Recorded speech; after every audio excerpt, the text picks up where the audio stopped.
Chief minister के चंद्रशेखर राव ने इन क़यास आरइयों को मुस्तरद कर दिया कि रियासत की क़यादत में अनक़रीब कोई तब्दीली होगी।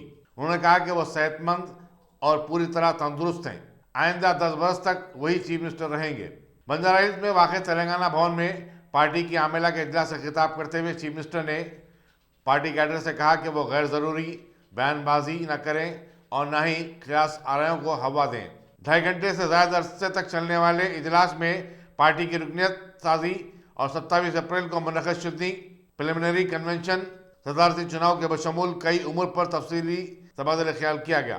चीफ मिनिस्टर ने, जो टीआरएस पार्टी के सदर भी हैं, 12 फरवरी से रियासत भर में पार्टी की रुकनियत साजी की मुहिम शुरू करने की हिदायत दी।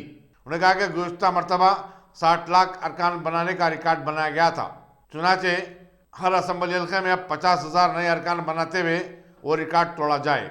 चीफ मिनिस्टर ने ग्रेजुएट हल्के से एमएलसी की 2 नशिस्तों पर होने वाले चुनाव, नागार्जुना असम्बली हल्के के ज़िमनी इंतखाबात और 6 बल्दियात के लिए होने वाले चुनाव पर भी बातचीत की और इस यकीन का इज़हार किया कि टीआरएस पार्टी को इन तमाम चुनाव में बढ़तरी हासिल होगी।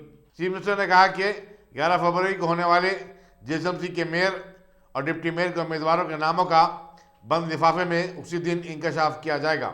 उन्होंने टीआरएस के तमाम कॉरपोरेटर्स और जीएसएमसी के बाएतबार ओहदा अरकान से टीआरएस उम्मीदवारों को कामयाब बनाने की अपील की। इजलास में पार्टी के तमाम ओहदेदार, अरकान आमिला, रियासती वज़रा, अरकान पार्लियामेंट, असम्बली, कौंसिल के अलावा मुख्तलिफ शहरों के मेयर भी शरीक थे।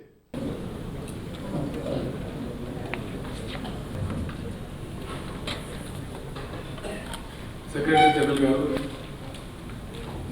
పెద్దల ఈశ్వరరావు గారు, శాసన మండలి సభ్యులు పార్టీ ప్రారంభించి అద్భుతమైనటువంటి ఒక పొలిటికల్ ఫోర్స్ ఉంది.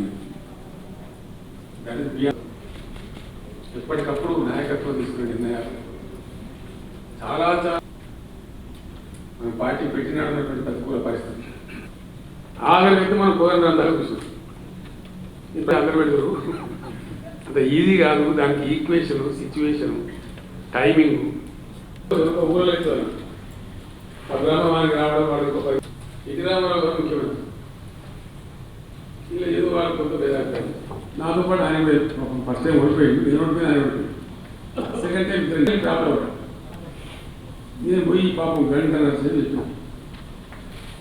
ఇక చెప్పి ఇంట్లో సిద్దిపేటలో ఉంటారని, సిద్దిపేట కొమర్షియల్ ఉంటుంది, ఆ కొమర్షియల్ పక్కన కూడా ఐపీ గెస్ట్ ఉంటారు. గంట 2 గంటలు చెప్పి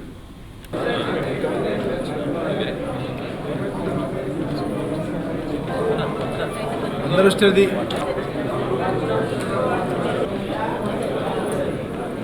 నమస్తే అన్న.